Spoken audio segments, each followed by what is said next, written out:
dear professors, and dear students. Welcome to Dr. Henry F. Williams' conference on Nationalism, the death knell of the Ottoman Empire, the birthright of the Turkish Republic. I would like to call upon Professor Cem Göknar, Director of the Institute of Science and Technology and Instructor of the Electric and Electronic Engineering, to make his opening speech.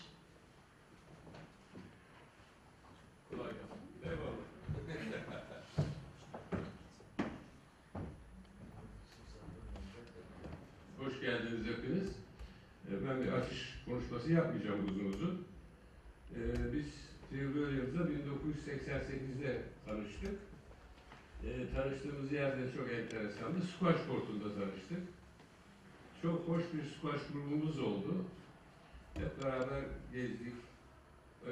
Uluslararası bir squash grubuydu. 2 Amerikalı, bir Pakistanlı, bir Alman, bir Avusturyalı, bazen de bir İngiliz olabiliyordu. Tek tük de bendim. Birbirinin son derece iyi bir squash oyuncusu. Arada sırada ondan bir set aldığım vakit çok mutlu oluyordum. Şimdi kendi buna itiraz edecek ama inanmayın siz. Ata biner çok iyi. 2 kere düştü, kaburgalarını kırdı. Çok iyi danslar. Burada bulunmasının sebebi, o zaman Vural Akışık'ın bankası. Neydi adı bankanın? Merchant Bank. Türk Merchant Bank. Evet. Ve danışman olarak görev yapıyordu. Ben bunu bankacı olarak tanıdım. Sonra geçen sene, hep öyle gitti şeyimiz. Geçen sene Koç'a ders vermeye geliyorum dedi. Allah Allah dedim, yani Koç Lisesi'ne mi? Hayır, Koç Üniversitesi'ne geldi. Bu aşağı yukarı benzer konuda bir ders verdi. Çok beğenildiği için bu da şimdi tekrar Koç Üniversitesi'nde bu dersi veriyor. Kendisi Orta Doğu konuları üzerinde uzman. 3-4 dil biliyor. Ve beni hayrette bıraktı, şaşkınlıktan sürükledi bu konulardaki derin bilgisiyle. Şimdi kendisine, pardon, ben şimdi sözü bırakıyorum. Teşekkür ederim. Teşekkür ederim.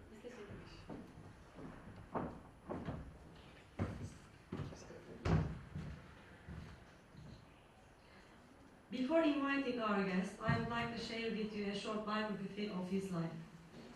Dr. Williams is originally from Michigan. He received degrees and diplomas from the University of Virginia and the University of Edinburgh, Scotland, the University of Florence, Italy, culminating in the 2 masters and the doctorate in the international law and the diplomacy from the Lecture School of the Law and Diplomacy. He lived in 4 foreign countries and has studied and worked professionally in 4 foreign languages: French, Greek, Italian, and Turkish. Phil first came to Turkey in 1977 for doctoral research on Kemal Atatürk's civil law reforms and the appellate court practice, authoring secularly article on the Ottoman and Turkish law. Leaving academia, he went on to work in corporate finance division of the Bankers Trust Company on the Wall Street. Then he was sent to Istanbul, where he was instrumental in opening Turkey's first investment bank. Recently, he created a course titled Turkey and America, East and the West, where the Taiwan meet, teaching in spring 2015 and the fall 2016 semester at the Koç University. Phil lives in Charlottesville, Virginia with his wife, Mary. Then have 2 grown children. He is a popular lecturer on Turkey, Middle East and the American founding. He is involved in a number of civic organizations, including as a past president of the Charlottesville branch and as a past national board member of the English-speaking Union. He also passed the Virginia State President of the Sons of the American Revolution. He has authored many news articles on the Turkey and the Middle East. I would like to call Dr. Henry F. Williams to present his speech about nationalism, the death knell of the Ottoman Empire, the birthright of the Turkish Republic.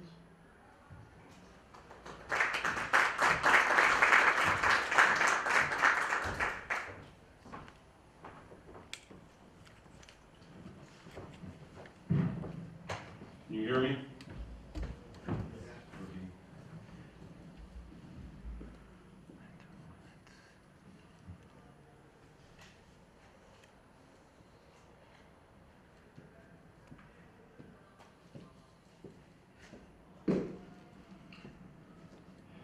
First, let me say, Madam Rector, thank you very much, and my friend Jem for arranging an opportunity for me to speak here and to meet some professors today at lunch and to share a passion that I've had my entire adult life. I was an investment banker, as it turns out, long enough to be able to afford what I really prefer doing, which is studying and lecturing and sharing my two great passions in the world, one of them being America, its founding in the early republic, and the other being Turkey and the Middle East.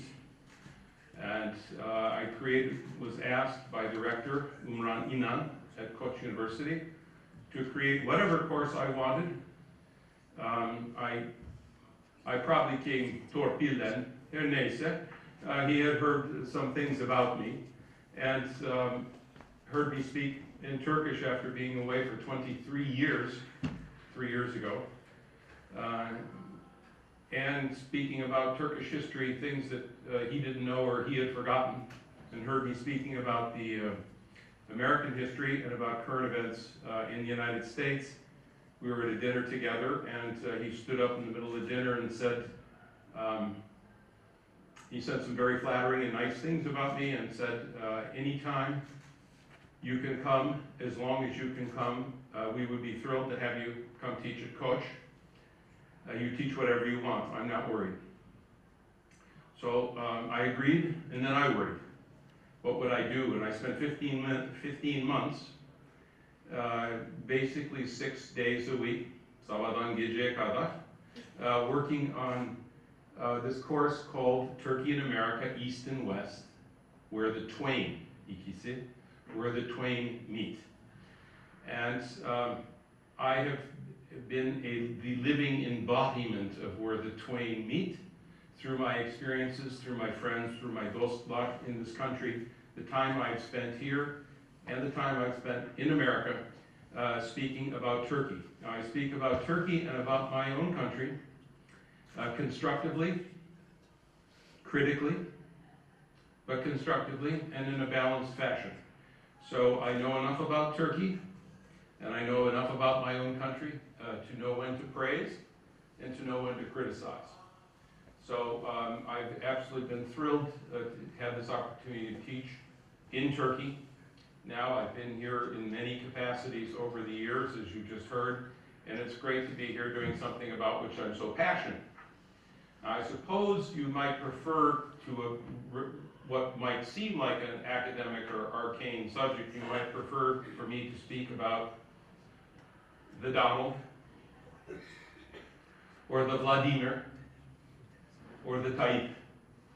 But today I can talk about those subjects, and I can talk after class about those subjects, but today I want to talk about nationalism. Nationalism in Turkey. And I want to make sure that everybody knows what the word knell means, death knell. Does everybody know that that means a bell? Okay, so that's what I mean by death knell.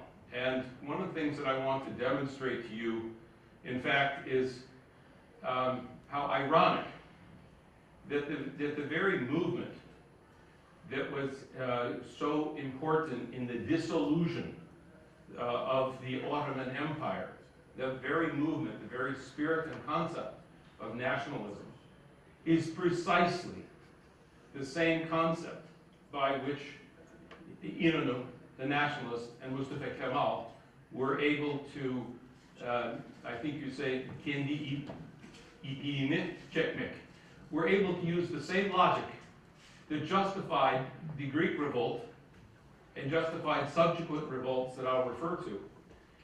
Turn it around and say, okay, Europeans, concept that Woodrow Wilson's talking about that caused all these problems for three major empires called nationalism. That's what we have in Turkey.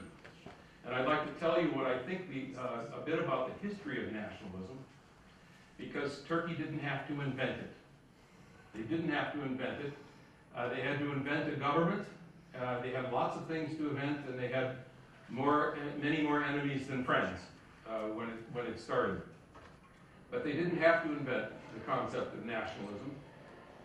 This was a concept that came from the West.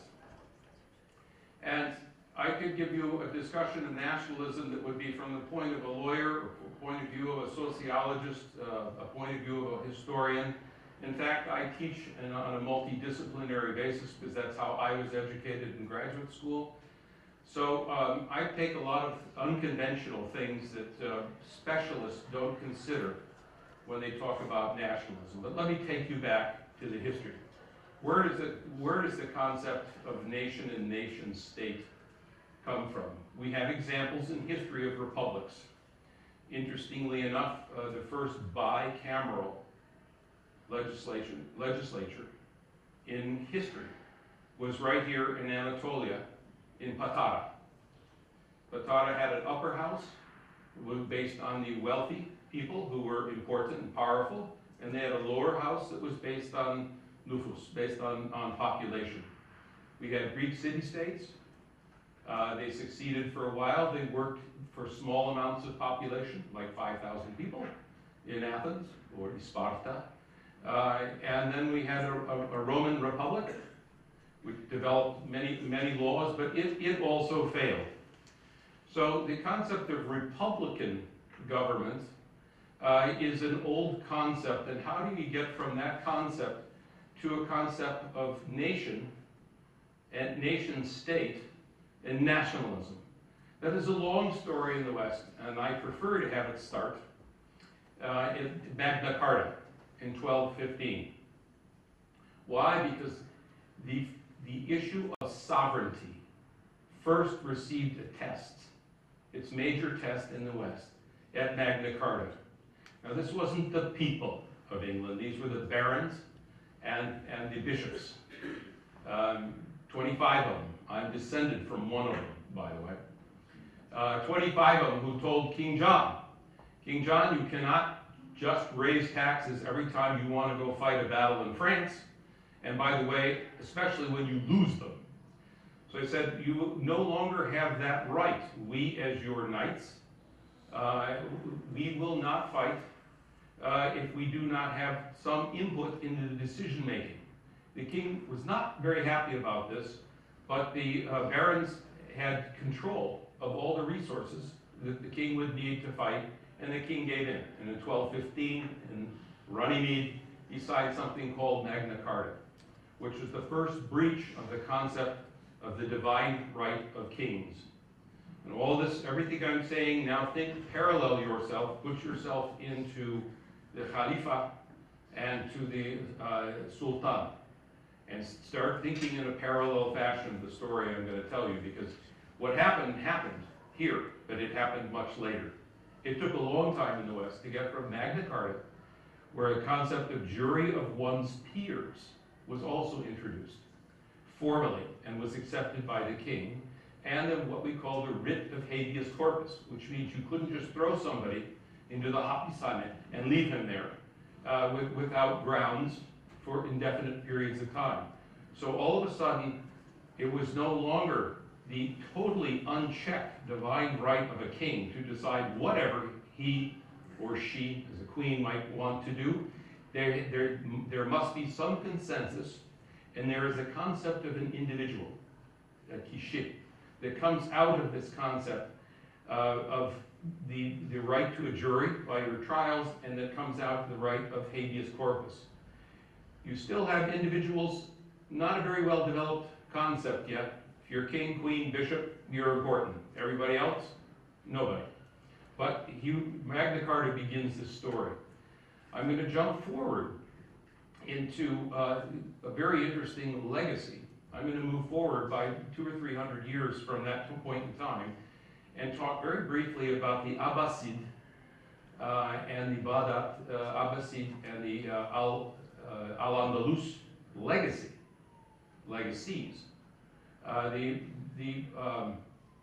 The Abbasid legacy died off, compliments of the Mongols. But the legacy of Islam and of the Abbasids continued in Al-Andalus, in Spain. And very importantly and consequentially, this Silk Road, which really goes all the way back to Alexander's time, but was becoming quite developed by the 13th and 14th centuries, becoming very important. And the Arabs learned, and the Muslims learned a couple of very interesting things from China. And those things got passed along to Al-Andalus. And in Al-Andalus, we had these great cities of Toledo and Granada, Sevilla, where they were incredible centers of learning. Why? Because in the Beit al-Hikmah in Baghdad, the Abbasids had decided to become patrons of the arts and of the sciences, and to bring in scholars, many Persian scholars, to come in and translate the works of ancient Greece and Rome, Aristotle, Plato, etc., that had been lost to the West. Western Europe was really barbaric at this time compared to Baghdad. So this science and this learning stimulated a revolution that got cut off, was choked by the Mongols, by Timur. But the legacy of that had passed along the Silk Road, some through Europe, primarily across the Maghreb. In North Africa, had crossed into Spain and was fueling an incredible renaissance of learning in Spain. And the Western European kings, bishops, sent their scholars to study. Now, they first sent them in the 12 and 1300s, and what they were doing was learning Arabic so that they could translate Plato and Aristotle, learning that so they could translate it into Latin. That's one step. It was important, but it was just one step. Several generations later, we have the creation of vernacular languages. We have in French, by Racine and Corneille and Dante, inventing modern Italian, Chaucer inventing modern English. So we have scholars studying, learning the sciences and philosophy of the ancient Greeks and Romans. We have another very important piece of this story is that paper, not vellum. Vellum is animal hide, very expensive. Only kings and queens had books and Bibles and what have you. So this invention of paper, again originally coming from China, but arrives across North Africa into Spain. And at the same time that paper is coming into Spain and being discovered in Western Europe, at that same time that vernacular languages are being developed, which is really the democratization of language. At that same time, a year before Fatih Sultan conquered Constantinople, is the year that Mr. Gutenberg brought in his modern printing press. Why are these important? Because when you challenge sovereignty, and you challenge the sovereignty of God, or the sovereignty of the king, or the sovereignty of Pope, these are necessary steps in the course of moving towards anything remotely like a nation state. Empires and their rulers had to be tested. And with vernacular languages and cheap paper, scientists like Galileo, humanists like Erasmus, and Reformation leading religious people like Martin Luther were able to publish in languages that could be read by people other than kings, queens, and bishops, and at a cost that made it affordable to a new class that was rising up. This is the bourgeoisie. So you need all of these things have to be happening at the same time. They're not happening in this Savoie port. They're happening in the West at this point, but they're all critical to this story about challenging authority. Galileo challenged the authority of the church.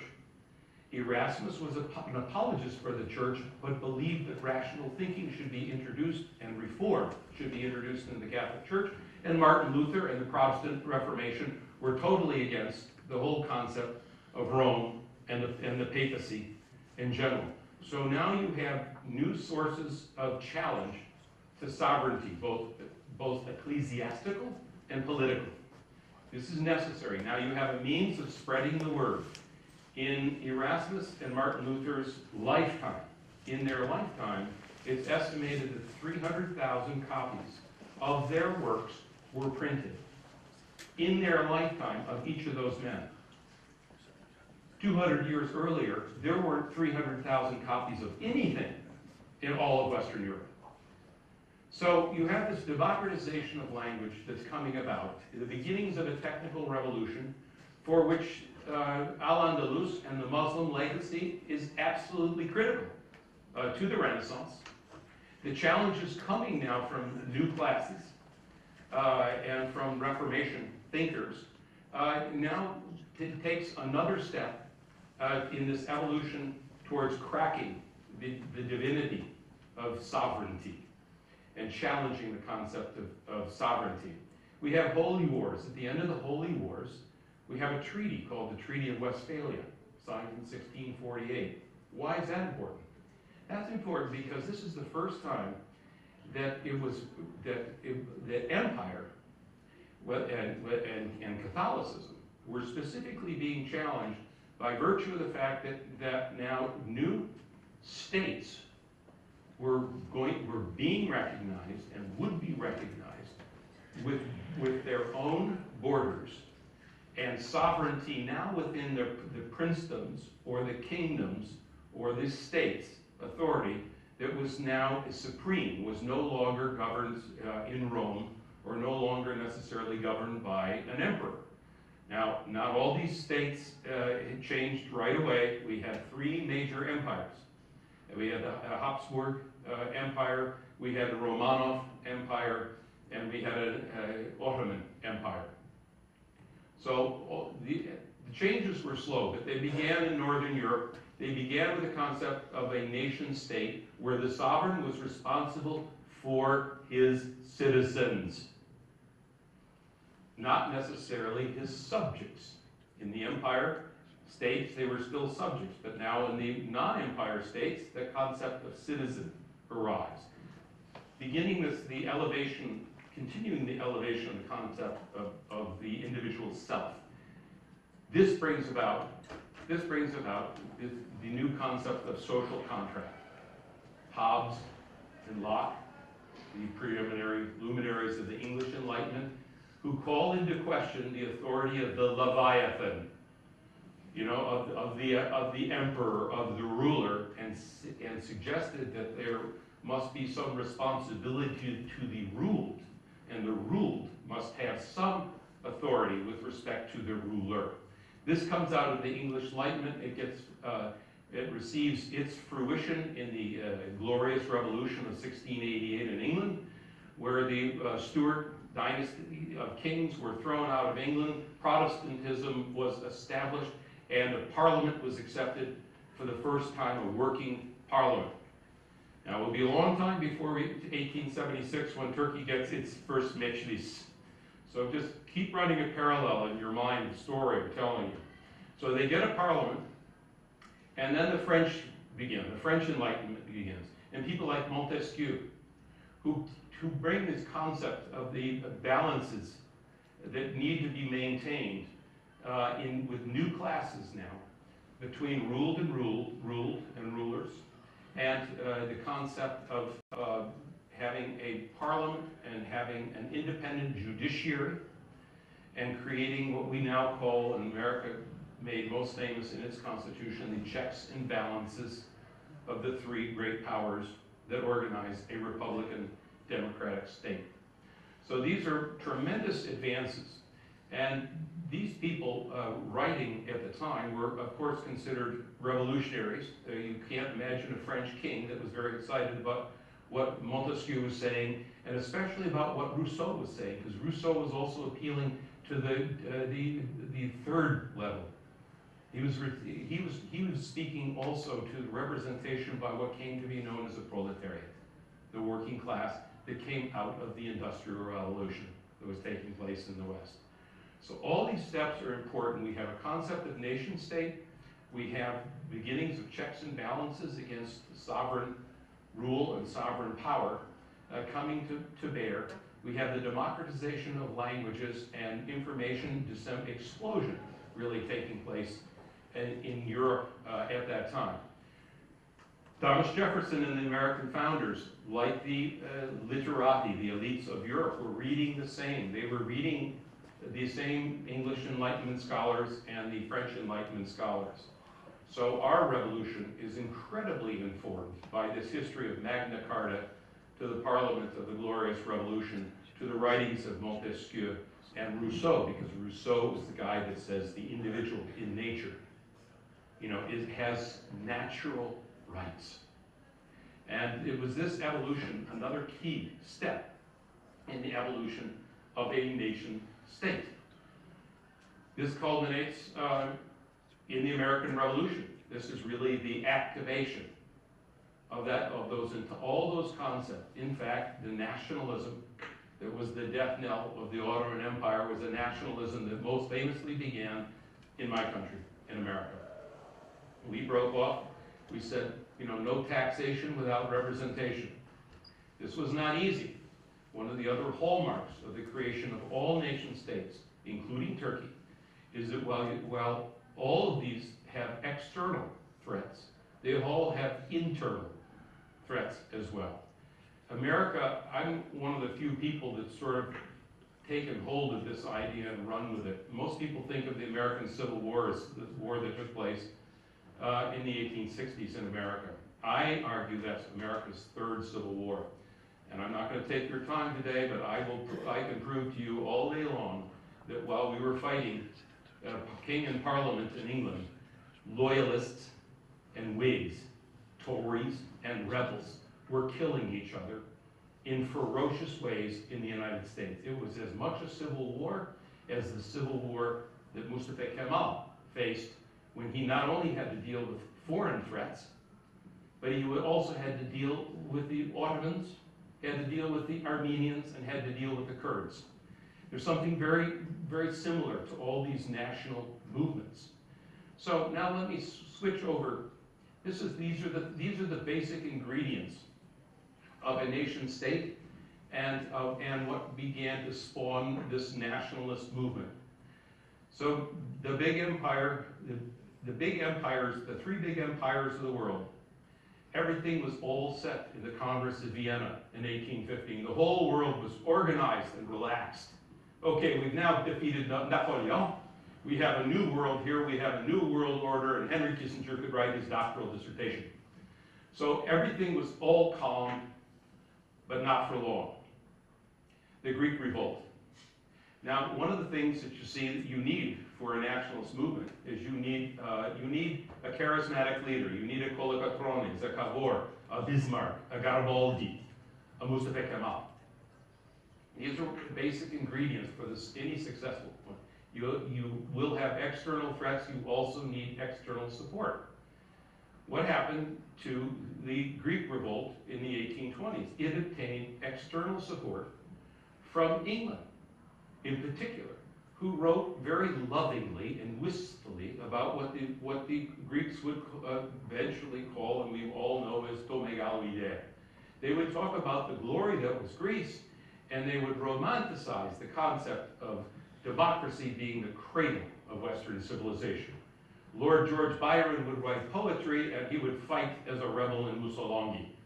So this is another characteristic of nationalist movements. You need a charismatic leader, you need an idea like the cradle of civilization, you need an external ally, you need very close followers, and you need time. Not as much time as the West took. We took hundreds of years to evolve in nation states and nationalist movements. You now have examples.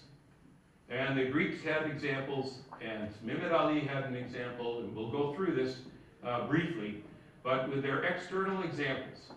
But you had to have a charismatic leader, and you had to have what I call a useful myth.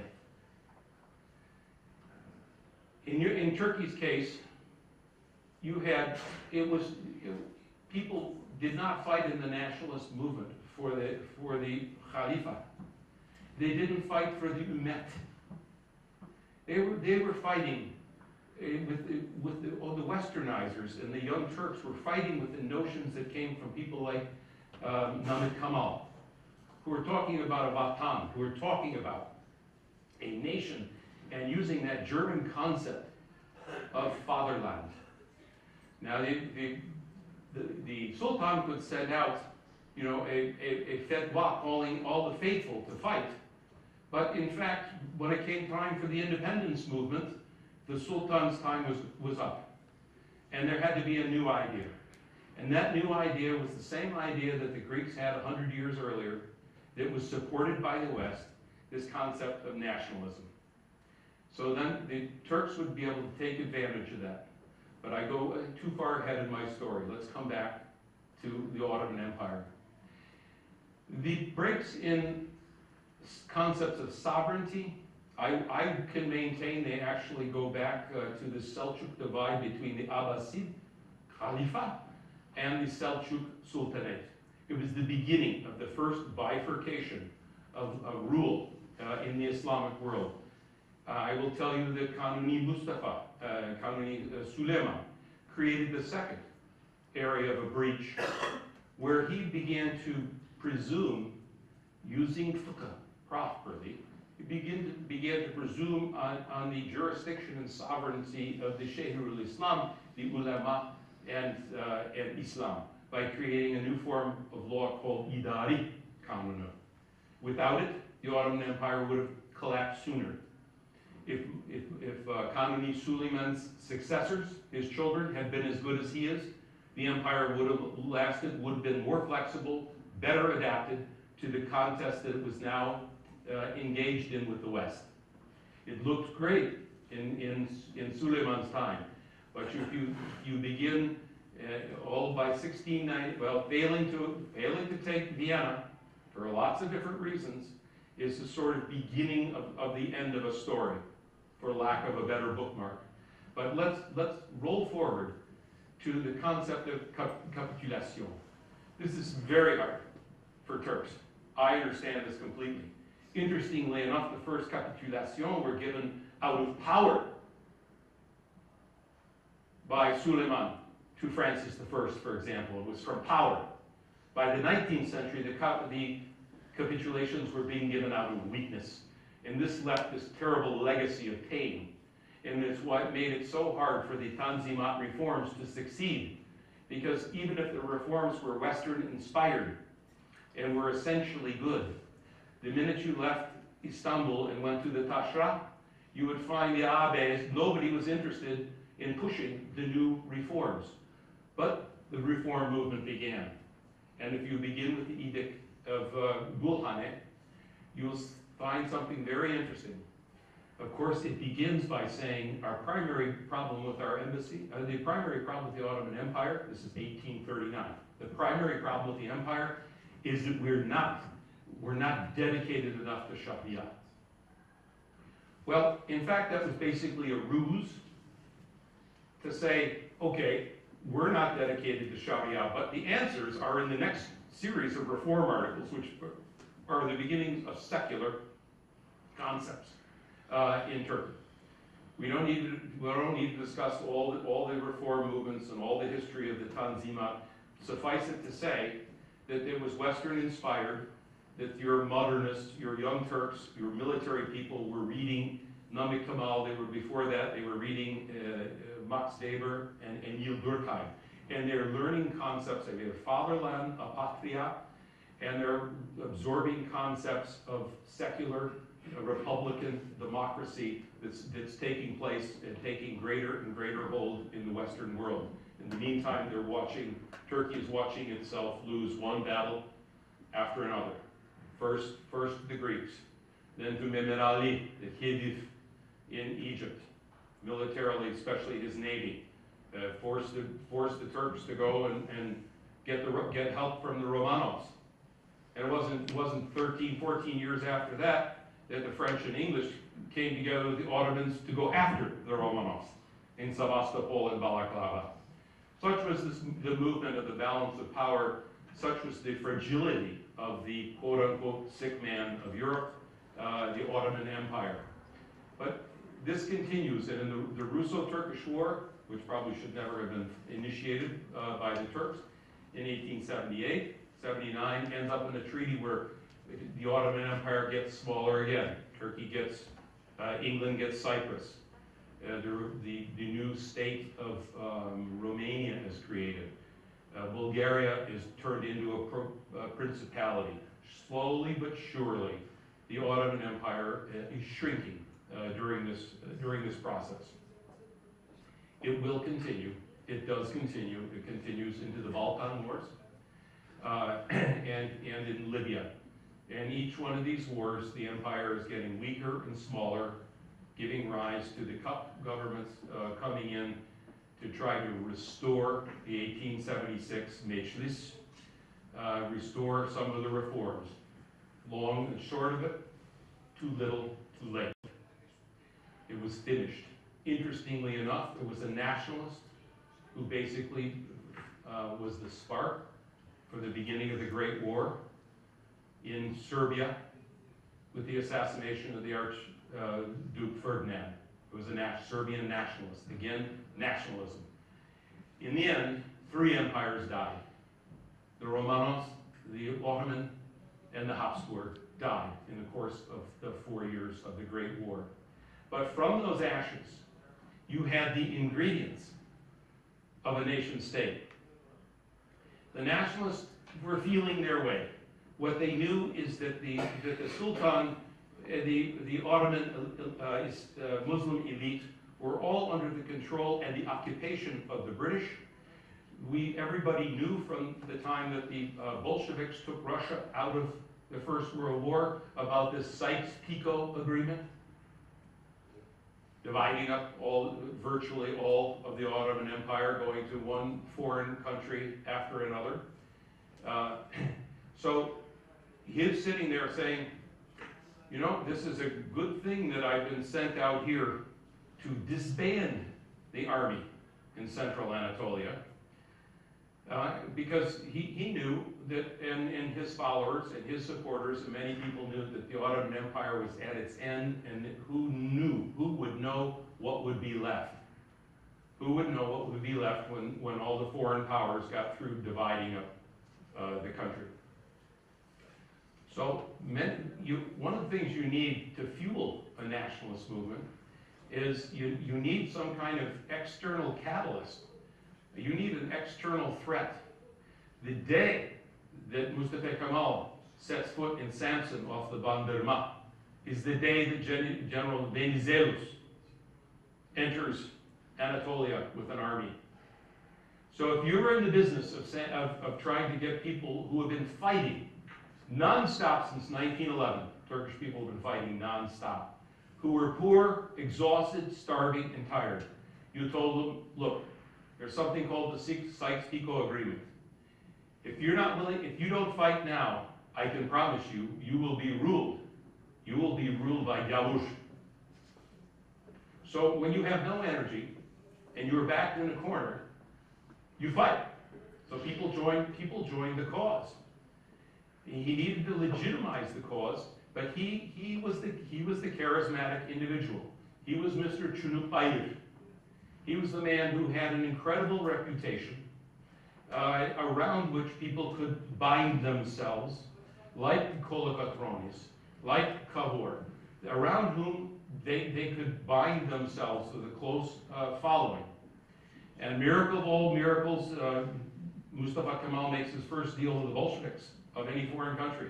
And guess what arrives 3, 4, and 5 days before the Second Battle of Sakarya? The first shipment of weapons, just in the nick of time. Many things are happening at this point. But one thing for sure is the concept of sovereignty. After the 1921, you call it a constitution, it's actually a kanun.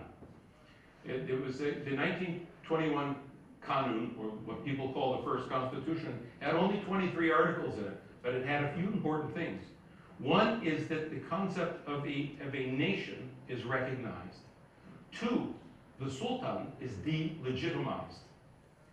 And these were incredibly dangerous steps. Not the Caliph, not yet the Caliph, but the Sultan had clearly failed his people.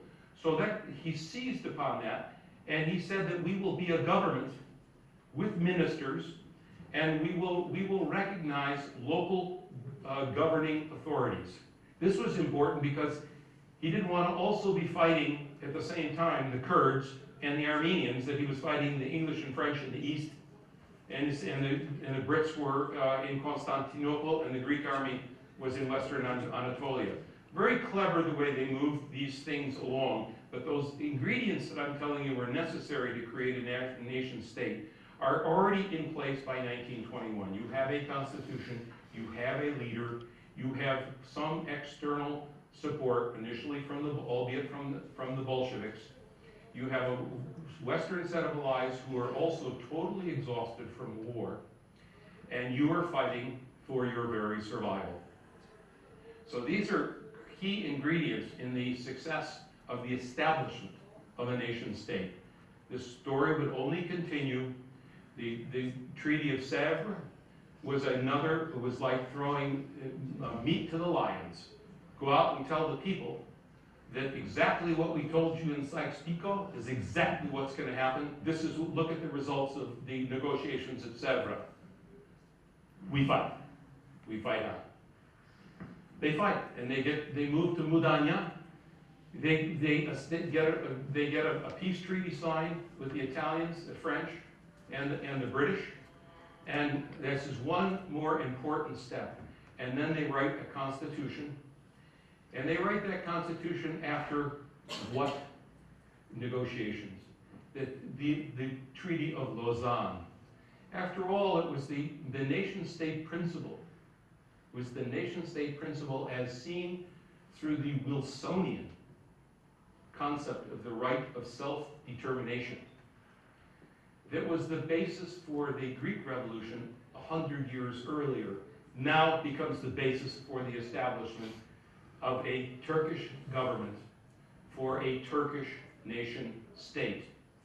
And the Europeans, too tired to argue, the only thing they said is that we want capitulations, but we will not demand capitulations in Lausanne from your new government if you can assure us, İsmet Pasha, if you can assure us that you will institute the kinds of reforms that we tried to institute during the Tanzimat in the last century. The answer was söz, and the fact was söz. By 1924, you have your first constitution. Now, the next step in that constitution, where a nation state is recognized and a citizenship of Turks is recognized, is also the exact same time when finally you could remove the caliph. Not politically complicated. By 1925, you already had reactions. Sheikh Zayed in Diyarbakir. A few years after that, Menemen in Izmir. It wasn't easy, but these people were iconoclasts. At this point, the die had been cast. There was no going back. As Benjamin Franklin said at the beginning of the American Revolution, he said, certainly, we must all hang together. Otherwise, we will all hang separately. This was it. The die was cast. They had to keep going. They had to delegitimize everything about the Ancien Regime. And the 1924 Constitution goes a long way, except in one regard. It's still politically too dangerous to remove Islam as the religion of the state. That would take another 4 years. That would be in 28. It would require the institution of what I did my doctoral work on, the imposition of foreign law codes, and all the changes that you all know about that created the modern Republic of Turkey. But I do find it interesting that the long history of the concept of nationalism, the long history of breaking down divine right and sovereignty concepts, whether they be a king in England or a sultan or an emperor in Vienna. These were slow processes that were facilitated by the Industrial Revolution, by paper, by the democratization of language, the rise of new classes, and scientific and rational checks to sovereign authority. And once that models had been created and fulfilled in the creation of the American Republic, the model was there for subsequent revolutions, beginning with the Greeks and ending with the Turks 100 years later, using that same principle, the right of self-determination of a nation, to establish itself. And part of that useful myth was not only the heroism of the leader, Mustafa Kemal, but it was people like Namık Kemal who gave the concept of a fatherland to Turkey as distinct from Ümmet, or an empire, and it was people like Ziya Gökalp, who linguistically and otherwise, sometimes bizarrely, made claims that the Turks were descended from the Hittite, many things that were said at the time, but the concept really was to say, you are Turkish, you're not Ottoman. In the very success of that revolution, in all the success of the risks of all those iconoclasts who just smashed everything about the Ottoman culture, lay the seeds of political issues that arose in the 1950s, and now we see so plainly in the current government of Turkey. There was a lot of suppression that was done of different people. And it was clear to me a long time ago that the concept in 1926 or 1928, when Kemal Atatürk said, "Ne kadar mutlu Türk'üm diyene," you wonder, did he mean "Ne kadar mutlu Hanefi Sunni Türk'üm diyene"? Because this is what happened to all the millet who were told you are now Turk. But were they? Did the Jews and Armenians and Christians enjoy the same rights? Did the Alevi, who are 15 million of your population today, have problems getting Cemevi licenses? Were they part of the Türk'üm DNA? The answer is not really, not enough. And so Turkey is beset with a lot of problems today. Lord knows we have them all in the United States as well. But I think the history of nationalism, where it came from in the West and how it translated itself in the Ottoman Empire and into creating, standing the whole concept on its head and justifying the creation of a Turkish, independent Turkish republic, is one very interesting story. Thank you.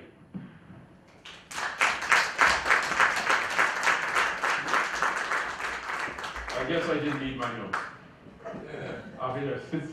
So I'm happy to answer, this concept of Türkçülük bizim aramızda. I have my latest concept on that is the latest version of Türkçülük is now Tayyipçilik. Nasıl? So, but this concept of being Turkish and offensive and personal rights and civil liberties, all of these issues, minority issues, plague Turkey and they plague Europe and they plague America today. So, yes, sir.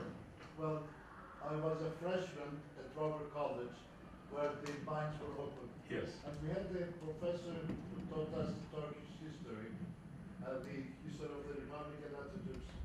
And she said, for the first time I heard in my life that the Turkish Revolution was the same as the Greek Revolution, as the Czech Revolution, as the Bulgarian Revolution, and everything like that. And I'm so glad that you repeated it, because they call it, all the others are two bad revolutions. By the way, you can say the Greeks are involved, yes, you can say that again, the Serbs are involved in here.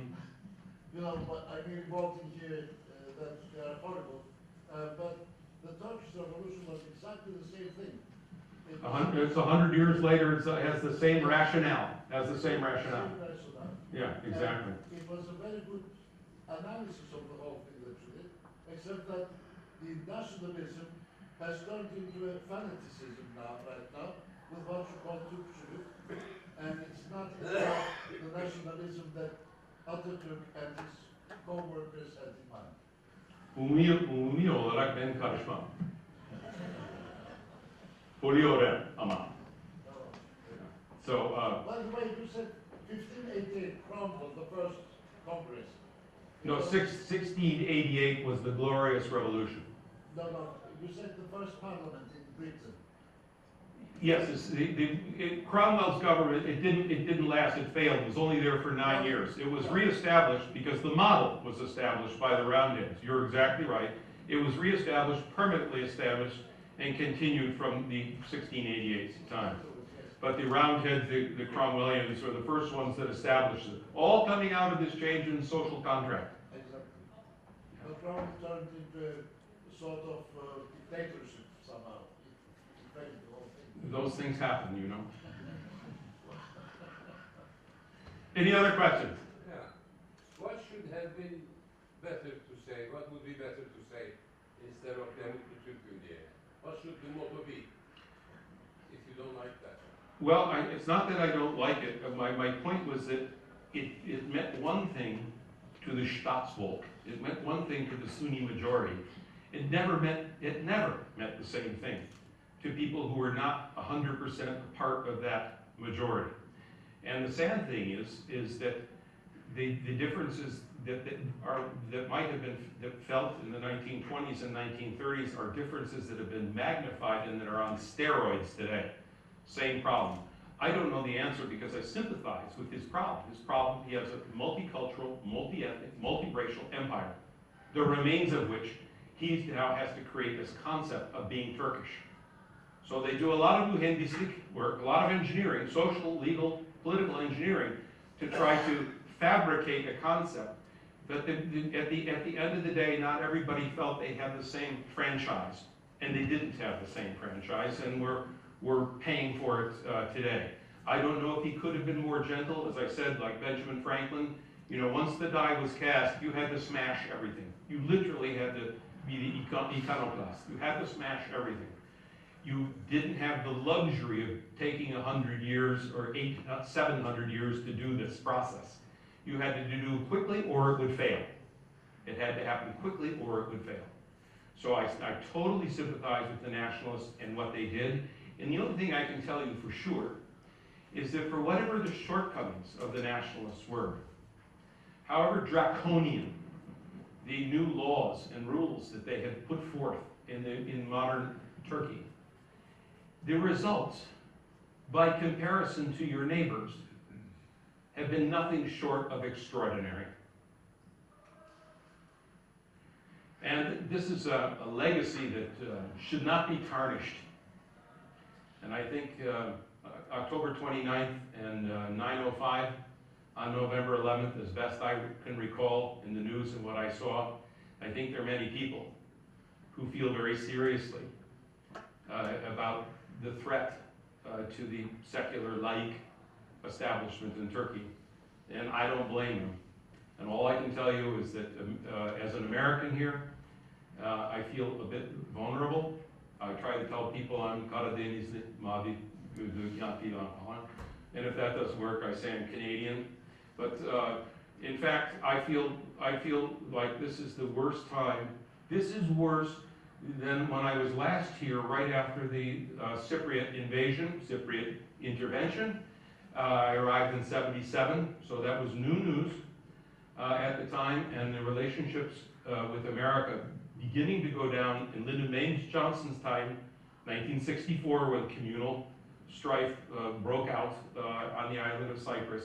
And then with the intervention, I got here, and Americans, unlike the days of the Marshall Plan when we used to walk on water,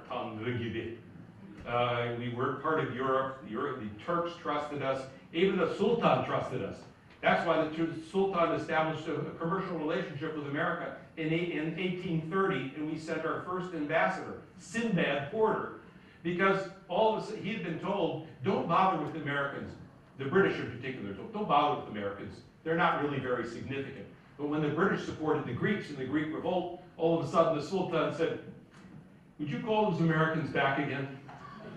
And that's how we came. And our first trade was primarily the beginning of the American transfer of military technology into the Middle East. Dates from 1831. But America had a glory period. And now I'm living in a time where the relations between our two countries are even worse than they were during the Cyprus affair, mostly because social media. Because social media multiplies the velocity of good or bad. It multiplies the velocity so quickly. And so I'm glad to be doing what I'm doing. I'm glad to be in my classroom teaching my Turkish students at Koç. giving them a more dengeli understanding of their own history, giving them some insights to the West and to our own. And I talk about everything. You know, I talk about Mevlana and the Crusades and people that you probably don't remember too much about Al-Farabi or Al-Ghazali.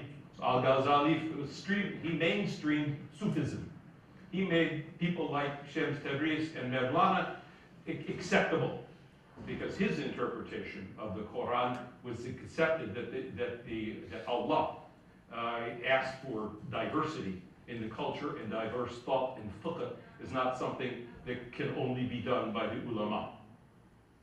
So I don't want to keep anybody here any longer. Yes, ma'am.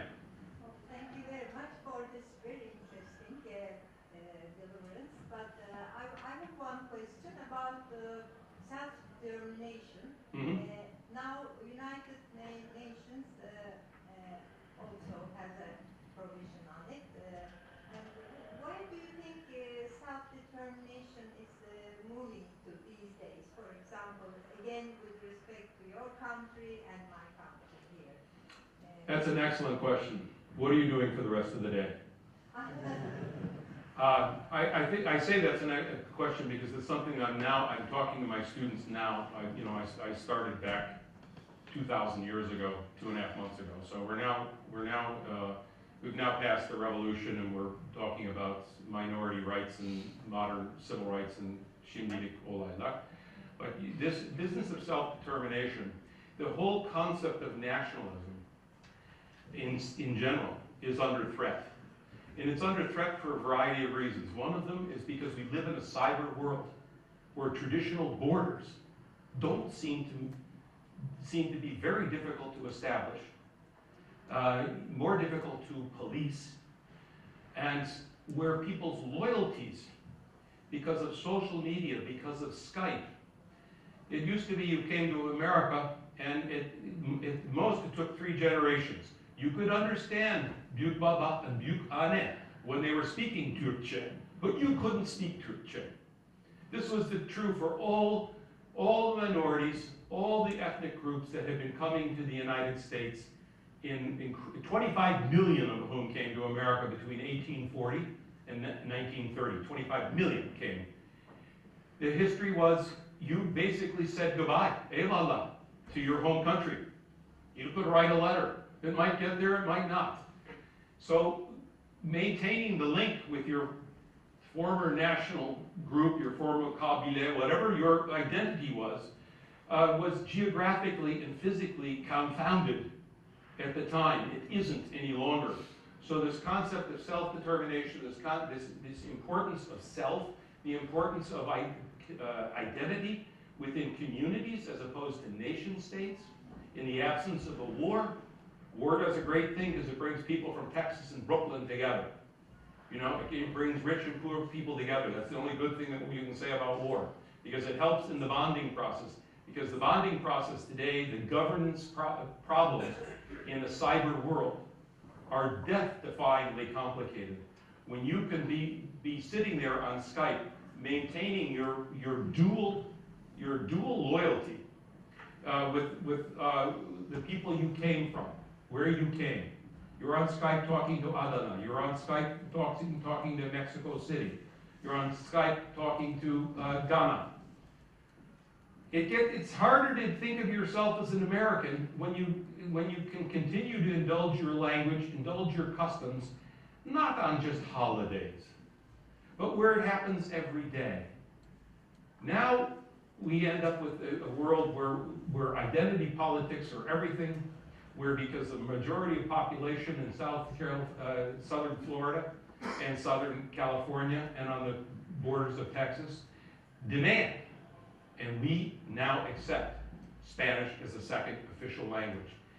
All right, this is self-determination, but it's not self-determination as in Americans here. These are people with dual loyalties and dual passports who don't quite feel that they're American. Not to mention everything we're seeing happening on American campuses today with these Shimaric students that we have and their professors. But nationalism is under threat.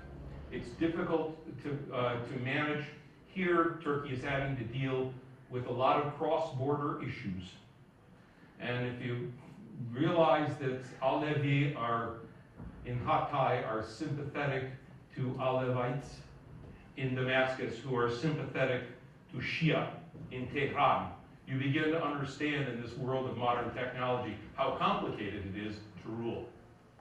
Did I sort of answer your question? It's a big issue. Yeah, yeah. Partly, right. Yeah. What did you feel about, that you wanted to say about self-determination? Well, of course, in Turkey we have this big problem with not Kurds, but terrorists, Kurdish terrorists. And then in the United States, I hear some people saying, I'm from Texas, for example, or the way people from California feel. Sure. There seems to be some, as you say, with external forces. Well, when you can maintain your local community becomes international. Your local identity becomes international today. It didn't before. Sooner or later, you became American. You didn't survive, you didn't achieve, you didn't accomplish in society without learning English. You didn't work. We give in to all that because we live in this politically correct, ambivalent, standardless world where the lowest common denominator is the only standard, thou shalt not kill, that everybody could agree to. So I find it death-defyingly challenging to deal with minority issues today, and I can only see them growing in time because of modern technology and putting more and more pressure on nation states as an organization. This is what Ibn Khaldun would have called asabiya.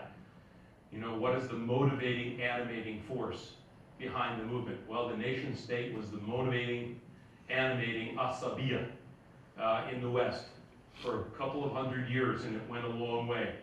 Now what's the nation? What's the tribe? What tribe are we talking about? Sir? I have the impression that nationalism is under threat about the redefinition of it through the ruling class. They try to redefine nationalism in terms of ethnicity, in terms of religious orientation, religious belief, and in terms of, it's not the pure idealism that it was nationalism it was based upon. You know, if you look at all the nationalistic movements, you see an idealism there.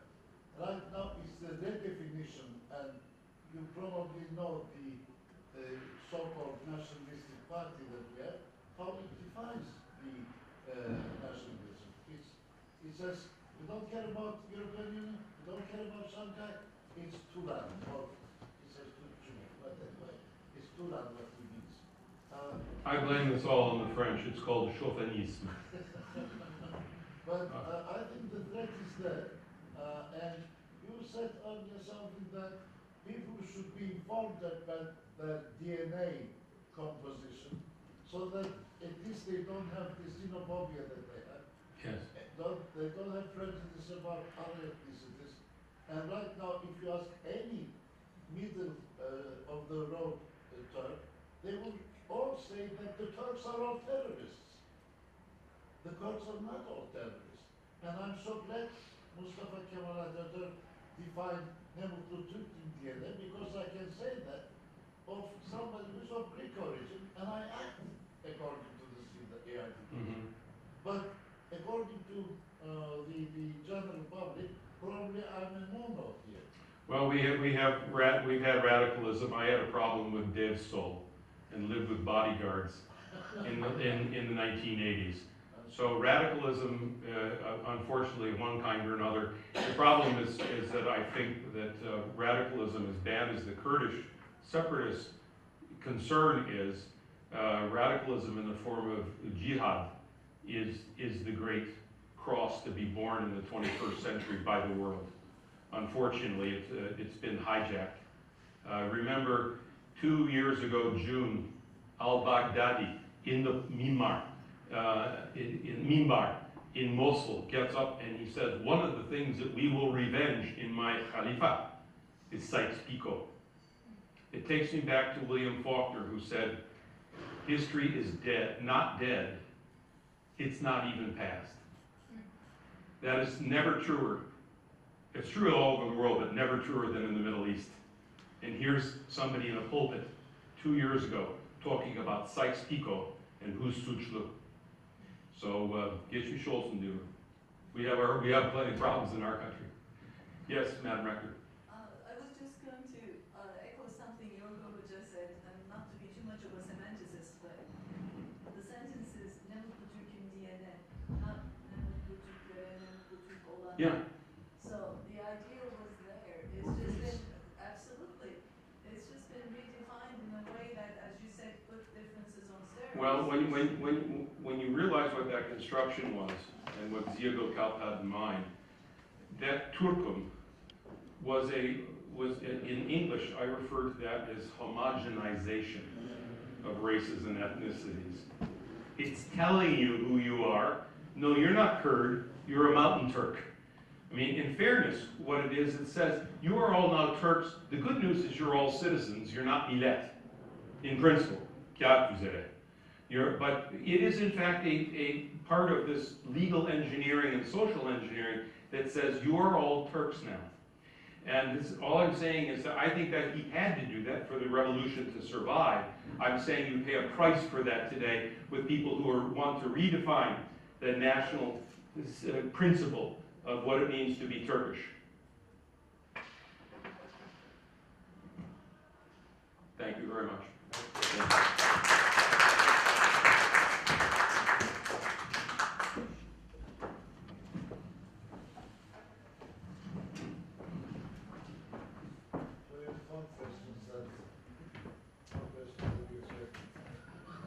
Well, I have a much bigger audience than I expected.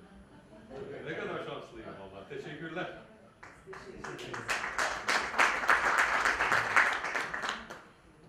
Thank you, our guest, for his presentation. And now I would like to invite on the stage our rector of the Professor Dr. Işık to present plaque to Dr. Henry Phil Williams.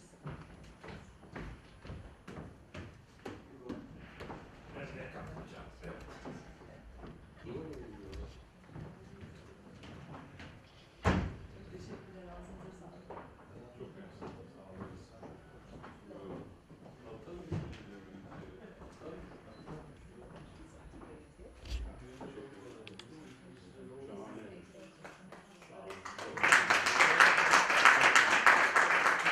Hepinize teşekkür ederim.